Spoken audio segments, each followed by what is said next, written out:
Dzina la Tate ndi la Mwana ndi la Mzimu Woyera. Amen. Ngodya za Lenti zimene tikutsindika, zimene mpingo umatikumbutsa, nde muli pemphero, muli kupunguza ndi kusala, komanso muli kuchita ntchito zachifundo. Lero ndi tsiku lachitatu, chiyambireni nyengo ya Lenti. Titha kuona kuti kwatsala kale masiku 37. Tili potani pa ulendo wathu? Tafika poti? Tikuyika magiya? Tasala, tapunguza, tachita ntchito zachifundo? Lero pa 7 March chaka cha 2025 Ambuye afuna atsindike kuti tikamasala tizitani. Pangodya zonse zija muona kuti mawu oyamba komanso mawu achiwiri afuna atsindike za ngodya yakusala. Amene aja anandibera njinga ndasalira chakudya 0/10. We don't fast to punish others. Amene aja ndimusalira kuti Mulungu amuchitire chifundo akhoze mayeso. No comment. We don't fast for others. We fast that whatever we do, God should take that place for which we are fasting for. Mawu oyamba tsiku la lero akuchokera m'buku la mneneri Yesaya, mutu wa 59 ndime ya 1 kulekeza 9. Kodi kusala kumene ndimafuna ine nkumeneku? Atifunsa funso limenelo Ambuye chauta. Aliyense lero atadzitsekera mulomo mwake, mumtima mwake mwadzifunse kuti kodi kusala kumene afuna Ambuye chauta ndi uku? Ndetimva mkatikati mwa ndime akutiuza kuti nanga kusala kumene amafuna Ambuye chauta ndi chani. Amene akutiwerengera mawu oyamba ndi Mai Catherine Nyangolo, administrator pati yankhuleni Ambuye, kuchokera ku St. Benedetta Parish mu diocese ya Mzuzu. Salimo yathu, Salimo namba 51. Tikumpempha Mulungu kuti atichitire chifundo pamene sitinasale moyenerera. Mutichitire chifundo inu Mulungu malingana ndi chikondi chanu chosasinthika. Mufafanize machimo anga malingana ndi chifundo chanu chachikulu. Musandibisire, mundisambitse kwathunthu pochotsa kulakwa kwanga. Salimo namba 51 ndi salimo yotembenukira mtima. Ndipo mawu amumthenga pabwino ndi monga adalembera Mateyo Oyera, mutu wa 9 ndime ya 14 kulekeza 15. Amene akutiwerengera mawu amthenga wabwino komanso kutigawira mawu ndi Reverend Father Francis Damaseke, kuchokera mu Archdiocese ya Lilongwe. Tiyeninso abale ndi alongo tisinkhesinkhe limodzi. Mawu a m'buku la mneneri Yesaya. Chauta akunena kuti, fuula kwambiri. Usaleke mawu ako amveke ngati lipenga. Uwauze anthu anga za kulakwa kwawo. Uwauze amfuko la Yakobe za machimo awo. Masiku onse iwo amaoneka ngati akufuna kuchita zimene ine ndifuna. Amangonena kuti afuna kumvera malamulo a Mulungu wawo. Amandipempha kuti ndigamule mlandu wawo mwachilungamo. Ndipo amakondwera kukhala pafupi ndi Mulungu wawo. Anthu akufunsa kuti, kodi tizisaliranji zakudya pamene inu chauta simulabadirako? Kodi tivutikirenji kuzichepesa pamene inu simusamalako? Chauta akunena kuti, kunena zoona, siku limene mumasala zakudya lija, mumafunafuna zimene zingakupaseni phindu. Mumazunza antchito anu onse. Mmati, uku mukusala zakudya, uku mukukangana ndi kumenyana, mpaka kutchayana ndi nkhonya zopwetekana. Kodi mukuyesa kuti ine kumvera mapemphero anu chifukwa cha kusala zakudya kotereku? Kodi kusala kumene ndimafuna ine nkumeneku? Kungokhala siku loti munthu azichepese basi. Inu mumawerama pansi ngati uzu. Mumayala ziguduli nkuthirapo phulusa kuti mugonepo. Kodi ndiye kuti mmati kusala kumeneku siku lokondesa chauta? Kusala koona kumene ndimafuna ndi uku: masulani maunyolo ozunzira anzanu. Masulani singa za goli lakuweruza mokondera. Opsinjidwa mwapase ufulu. Muthese ukapolo uliwonse. Anthu anjala mziwagawirako chakudya chanu. Osowa pokhala mziwapasako malo. Mukaona wausiwa mpaseni chovala. Musalephere kuthandiza amene ali abale anu. Mukatero muzawala ngati mbandakucha, ndipo mabala anu azapola msanga. Ine kulungama kwanu ndizakusogolerani, ndipo ulemerero wanga uzakutchinjirizani kumbuyo kwanu. Mukamapemphera ndizakumverani, ndipo mukamandiyitana ndizakuyankhani. Mukaleka kuzunza anzanu, mukasiya kulozana achala, mukaleka kunena zoyipa za anzanu. Mawu achauta. Tithokoze Mulungu. Ambuye akhale nanu. Mawu a Uthenga Wabwino monga adalembera Mateyu oyera. Ulemu kwa inu Ambuye. Pambuyo pake ophunzira a Yohane M'batizi adabwera kwa Yesu namfunsa kuti, kodi bwanji ife Afarisi timasala zakudya kawirikawiri pamene ophunzira anu sasala nkomwe? Yesu adati, kana zake amkwati angathe kumasala zakudya pamene mkwati ali pomwepo nchosatheka. Koma idzafika nthawi pamene adzawachotsere mkwatiyo, pamenepo ndiye azidzatsala zakudya. Mthenga wa Ambuye. Ulemu kwa inu Ambuye Yesu Kristu. Very short gospel passage. Matthew 9:14-15. Mavesi awiri chabe.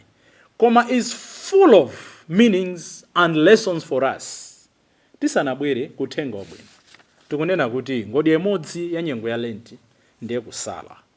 Kusala tikunenako the goal yake ndiyonena kuti tikatsegula mtima wathu tiyambe kuona the needs of others.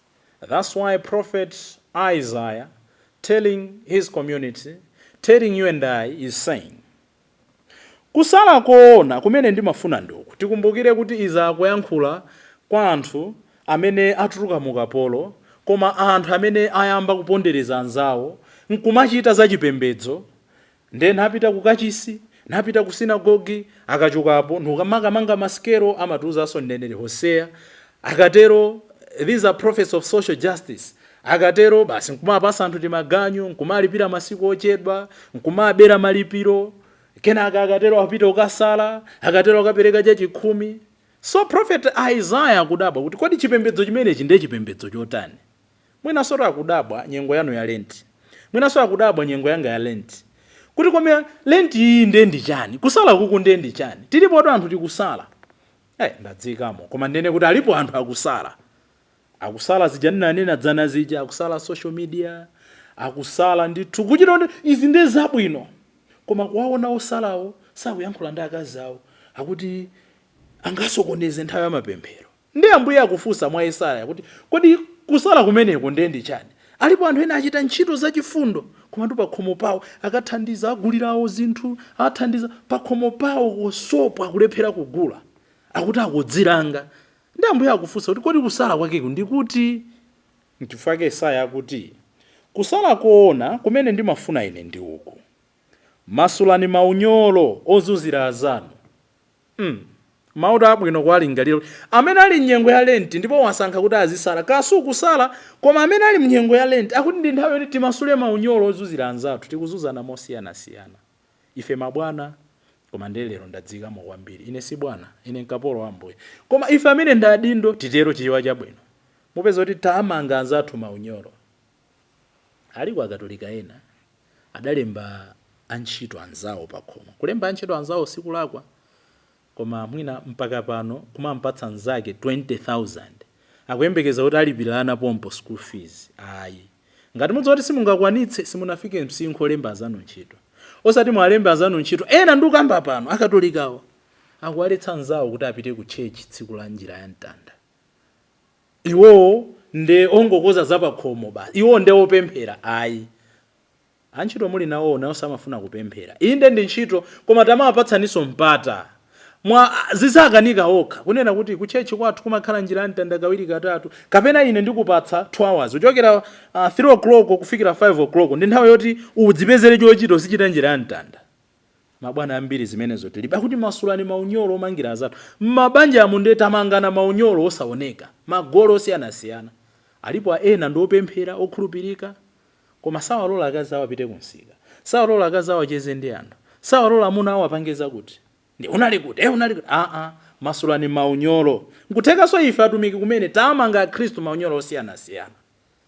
Ndi paper Sunday, zachitukuko, zachani, kuti 90% ya zokambirana zathu zochitika zathu mwina zangotsala zopano zongosakasaka ndalama zachitukuko, za mbale, za chansembe, zachani, izo sizolakwika koma zisafike poti tamange ena nazo maunyolo kulephera kulandira masakramenti. Chachiwiri akuti masulani nsinga za goli zimene mwa zakuweruza kokondera m'mabwalomo. Anthu ndithu amene ndopempherawo pa Mulungu kudabwa kuti nkhani oko munthu oti sanapite ku skulu sadziwa za malamulo kuti nkhani ndi ya straightforward, koma kudabwa nkhani mmene ikuzungulira, nkhani mikubweretsa dala zimawedi zoti tisamve. Ayi, masulani nsinga zoweruza mokondera. Opsinjidwa mumpatse ufulu, muthetsa ukapolo uliwonse, financial reliance, kuti munthu kumamuthandiza ncholinga kuti azingopempha. Anthu anjala musagawirako chakudya.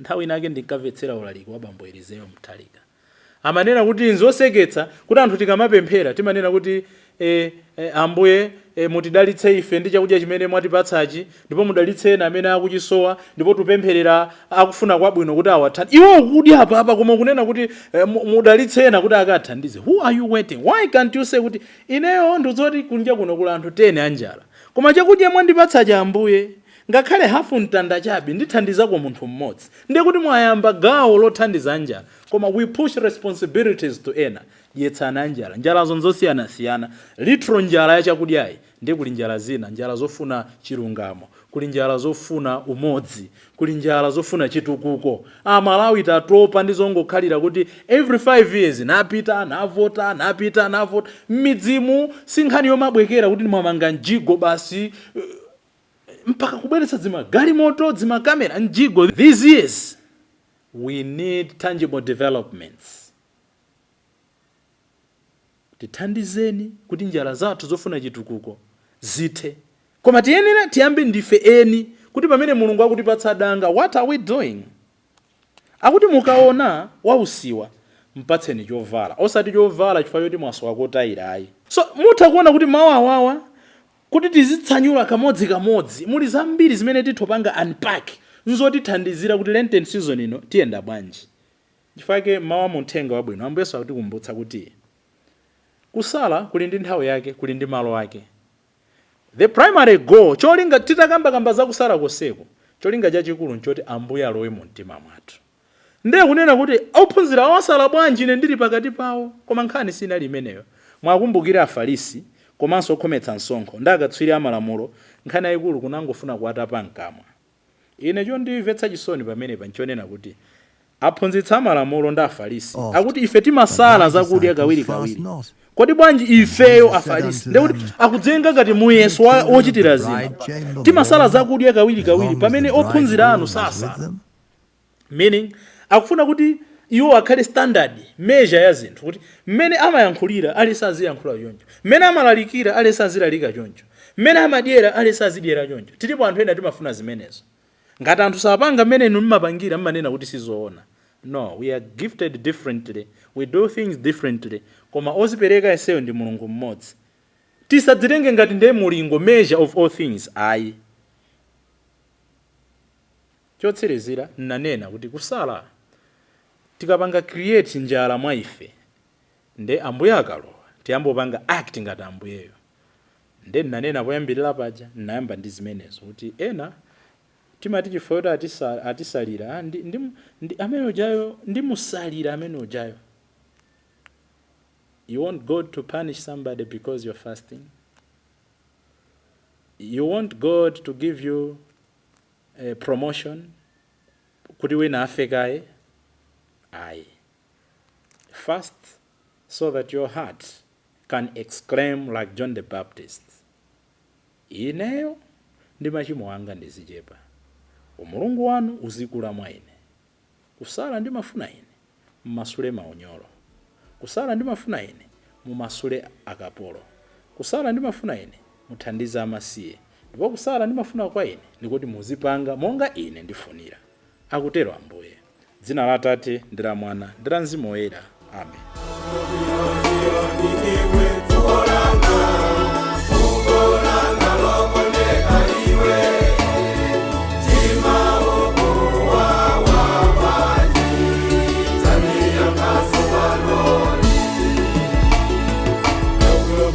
Iwe